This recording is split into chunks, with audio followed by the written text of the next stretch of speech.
think every time performing any of the suites, it's very clear to me that this is music that always connects in some way with probably everybody in the room.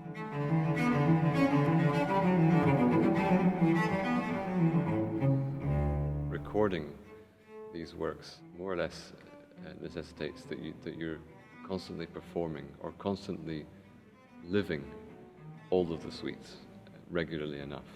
But one of the joys of recording, especially in such a space as this, as we're in now, one doesn't have to think about forcing the sound out or overexerting. I think it's much more enjoyable to focus on what is close up and to find as much lightness and appropriate character for each of the dances.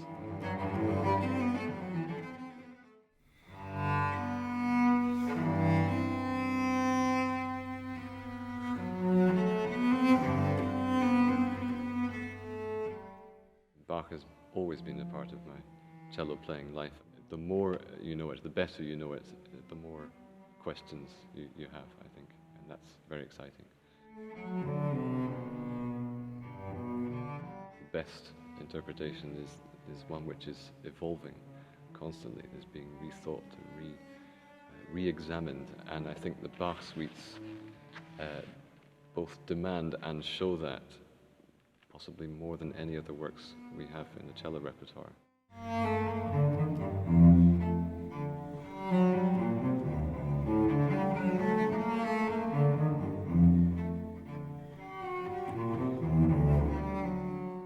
With Delphian Records, I first recorded the Britain suites for solo cello, and at the time had no particular plans for this, but it seemed in a way the natural successor.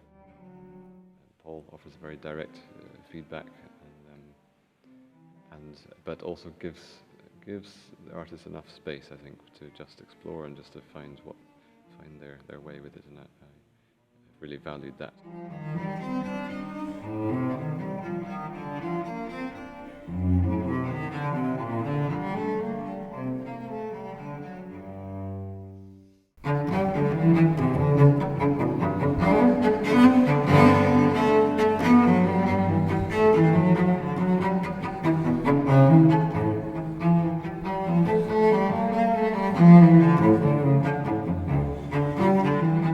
So the instrument I have for this project is by Carlo Giuseppe Testori.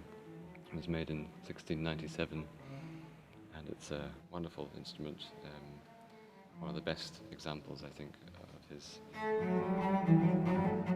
I suppose in terms of setup, I'm falling a bit between two stools in that I use a modern bow, which I'm very fond of, which I know well, but I have gut strings, and the A is just pure gut. So in some ways that's like a Baroque cello sound world a bit more. It's a wonderful accomplice, especially in Bach.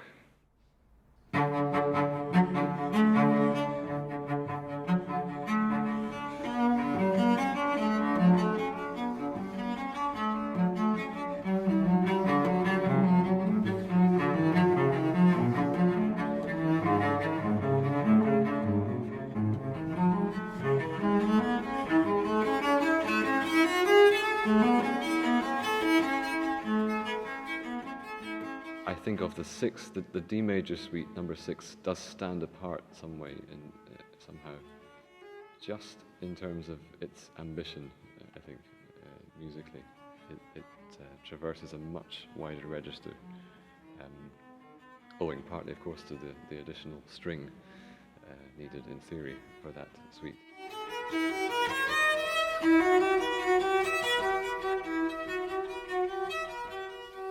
What's really interesting is that he doesn't just do this so he can write a little bit higher for the cello, but he actually writes a lot higher, extending the compass of it way beyond what would be comfortable. It's quite clear that he had a different view of the register and the scope of this piece, which is so glorious in D major, and it's full of wonderful sort of effects of timpani and trumpets and sort of jubilation, celebration.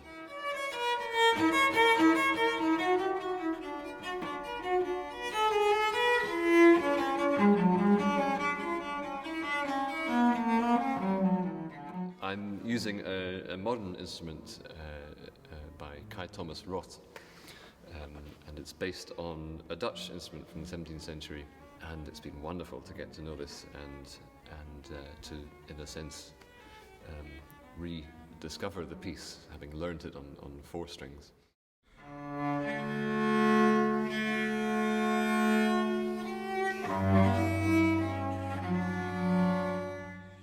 For Bach, I think everyone playing it is so exposed. So it does give, I think, the clearest picture of the musician, of the performer.